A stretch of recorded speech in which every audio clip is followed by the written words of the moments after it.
finding it so hard to be able to think consciously right now. Brain is fried, overstimulated because of my actions. I've been watching a lot on YouTube ever since I made that routine video and I uploaded it.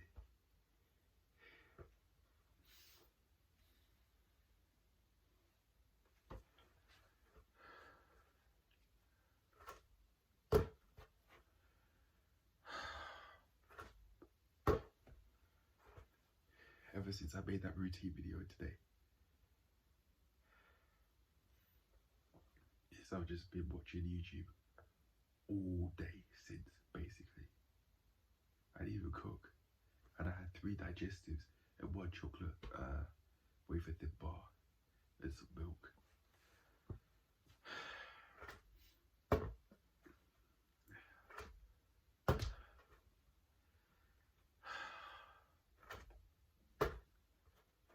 My form with my right hand's really been improving ever since I stopped moving my guide hand as I shoot. Doing this is just helping me undo all of that overstimulation I put myself through.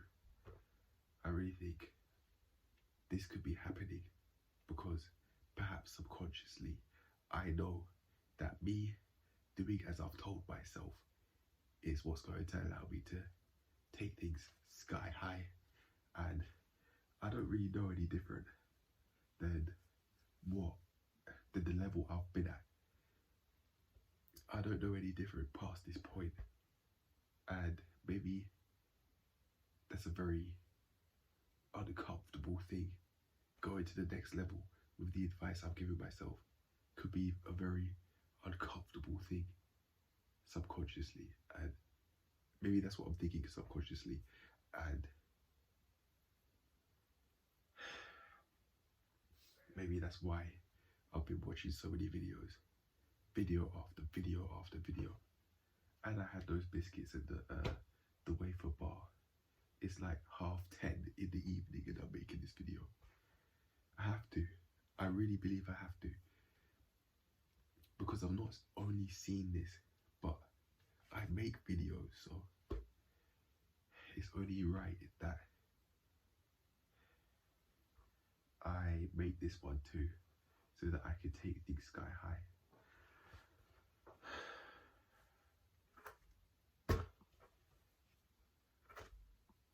Eventually, my left hand form is going to be as solid as my right, but I do have to practice with my left hand.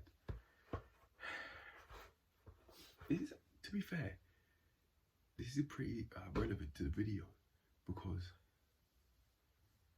having other forms, more constructive ways of stimulating the mind is going to be a part of what allows me is going to be a part of what I do. That will mean I allow myself to take things to the next level.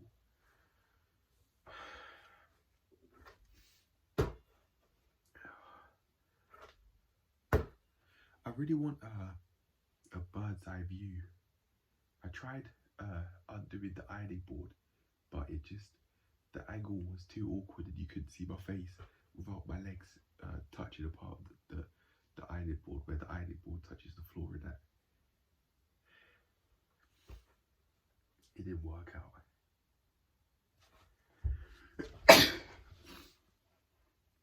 Oh.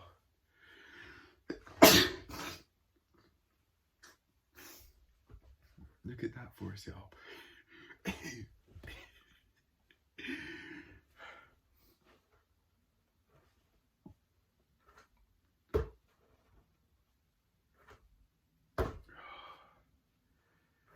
I'm feeling better though. I'm feeling a lot less overstimulated now.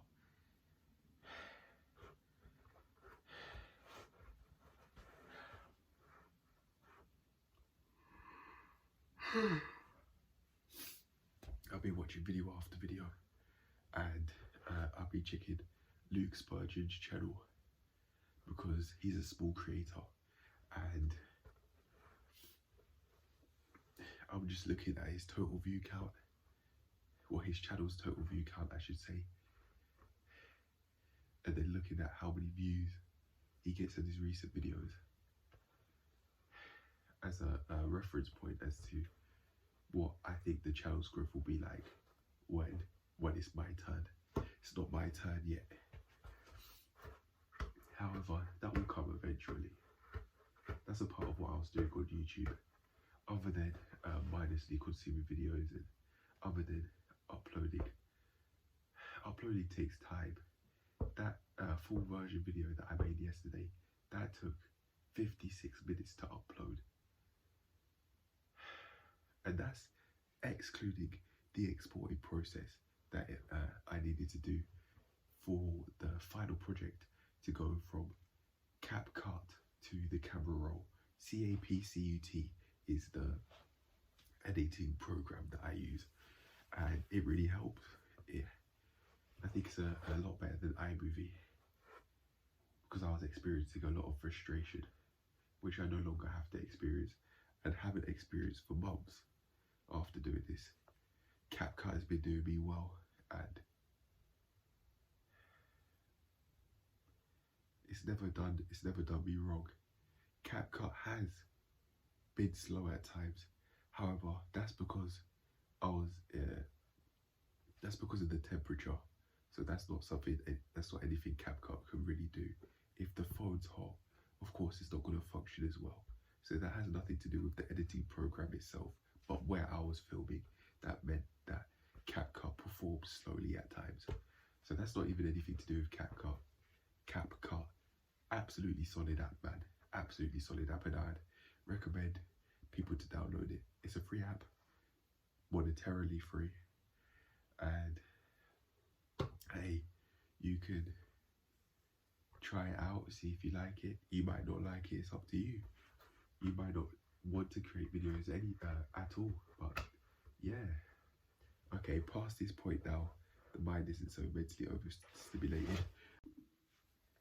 Of course, you're not going to be able to see the in-between times from clip to clip, but I was just going through my emails, clearing out my inbox a bit, because I got a notification. It buzzed off mid-recording, and I went on it to see what it was, and yeah, the inbox, it was just getting too cluttered, so I decided, yeah, I'll clean the inbox a bit. It's helped out big time. I've just got a 20% rewarding hold.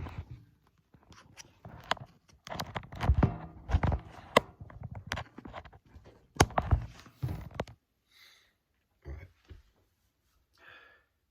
Me clearing out those like 10,000 plus emails in total. Oh, it's really helped out. Now it's not so cluttered. But going back to the video now, I was talking about Luke Spurgeon and me looking at his content in terms of view count and that, but I also look at the thumbnails and the video titles in which he talks about dating and talking to girls. I look at those in particular because I know that I want to socialize, and I know that I want to be eventually dating. So that's why I'm looking at them. And I've just seen his one thumbnail and title of one of his latest video about him not being able to talk to girls 3 years ago. And my first thought was, alright, that gives me some hope. But now, on second glance, I believe that I still think it absolutely is possible to learn how to be a man that's worth dating. I still believe that it's possible to learn that skill. over 3 years. But I would say that I'm unable to speak to females. I don't have a problem with talking to females and having a conversation. I don't lack social skills, but because I'm not going to many clubs, like a chess club, a yoga club, a salsa club, I'm not meeting as many females as I could be doing at the moment. I think that's why I look at those sorts of thumbnails on this channel in particular, because it is on my mind, and the sexual energy that I do have is being used both constructively and in the past destructively, just allowing myself to just think sexual thoughts over and over and over and stay in bed during the mornings. I haven't done that recently though, but that's the way how, in my opinion, I'd destructively use my sexual energy. Come close, that's basically coming close to wallowing in it. No pun intended.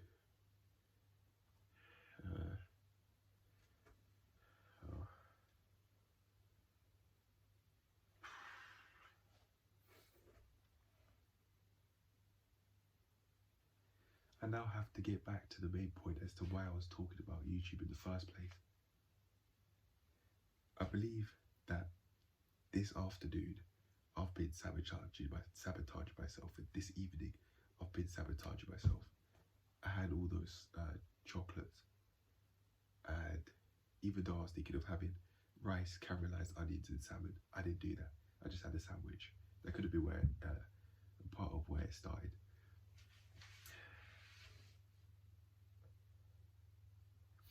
I really think if I just follow my advice, things are going to go sky high. Sky high. Past this point, things are going to go sky high.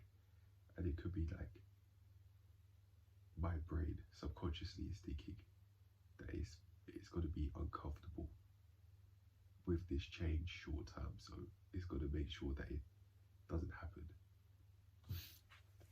Of course, I am in control, and me rationally, I make my rational mind, rational thoughts even, will be what I allow to make my final decisions. I know that rationally speaking, following my advice, the advice I gave myself in the routine video, that's going to help me take things to the next level, and that's the way I want to go. That's the way I want to follow, instead of self-sabotaging. So I know I want to follow that path, and I'm going to start it from tomorrow. It's just too late to do it right now because it's 10:30. I started filming this video at 10:20 in the evening.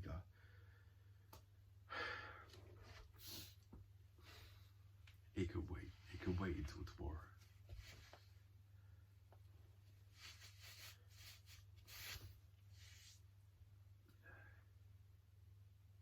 What do I think self-sabotage is?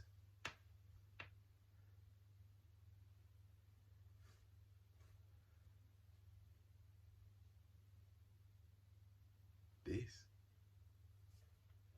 What I've been talking about. Me not doing what I want to do. What I truthfully want to do. Maybe subconsciously on purpose. I know rationally I want to follow my advice, but today I didn't do that. Things have been changing, and in my opinion, self-sabotage is, would I have to come up with a definition right now, because I haven't really thought about it. I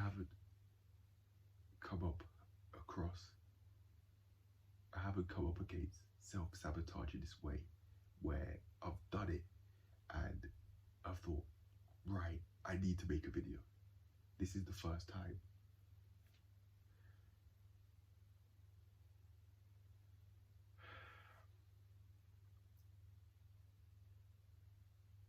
I believe that I've been also self-sabotaging, not only through mindlessly watching YouTube, but through eating unhealthily as well. With the biscuits, for example, I know that that's not what I want to eat.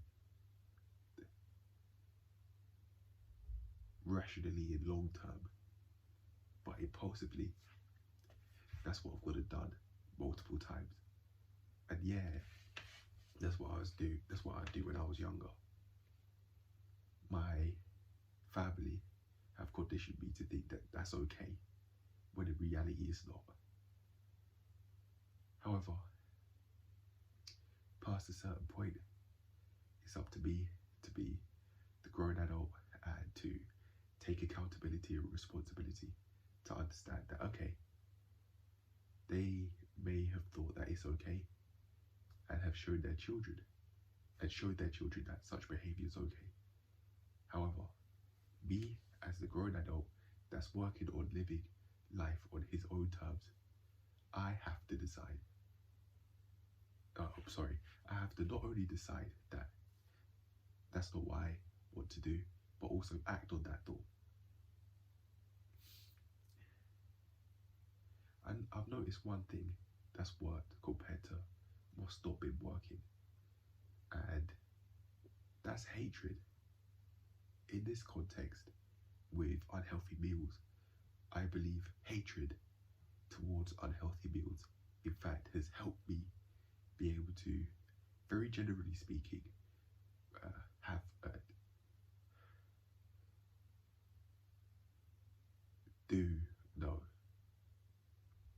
very generally speaking, has meant that I've just eaten healthier, at least more than I did in the past, and I've built a hatred for takeaway food. And I've noticed that I haven't built that same hatred towards chocolates and sweets. The hatred towards the takeaway food has meant that me just seeing it is disgusting. Not only because of how it smells to me, it smells disgusting, and it makes me feel low, which is disgusting. Food isn't supposed to make you feel low. It's supposed to energize you. You're supposed to feel energy from eating food. It's not meant to lower your energy, because it requires so much energy to digest the food that you have to put that into digesting the food, rather than actually be able to live your life to the fullest. That is just awful. It sounds awful to me. It smells awful. It made me feel awful for so long, and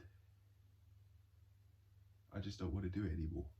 Whenever my parents bring in takeaway, I no longer feel tempted because of this hatred towards the takeaway food. And I think me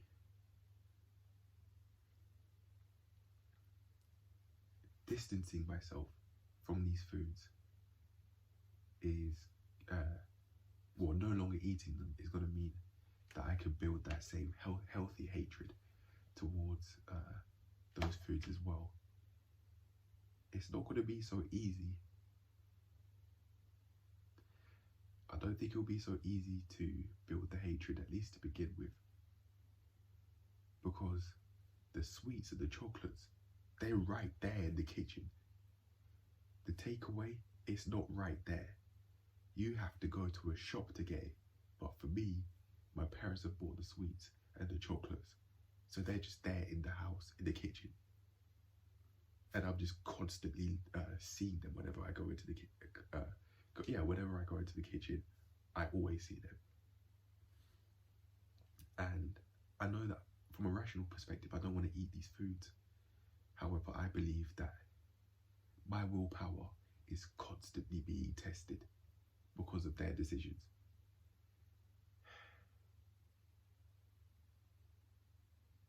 And I do believe that their food choices is meaning that I am negatively impacted by their food choices.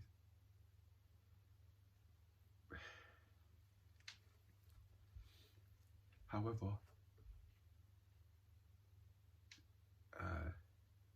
it's something that I can work on, building hatred towards the sweets. It does make me feel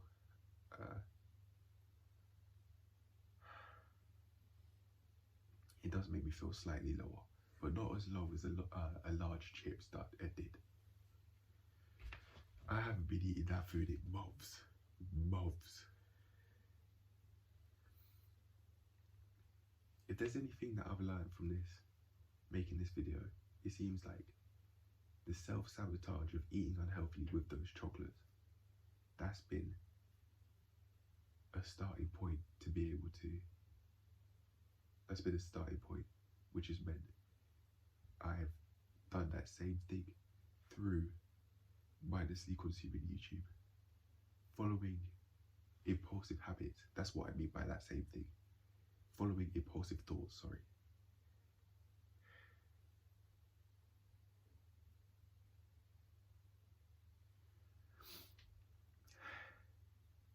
My nose is, one nostril is not blocked and the other is completely blocked, but it doesn't feel all that heavy. Right nostril is fine, left nostril is a bit blocked, but it doesn't feel heavy. I'm going to put my right elbow on the mat along with my left, that will help. This blocked nose probably isn't helping with me following unhealthy habits, impulsive habits.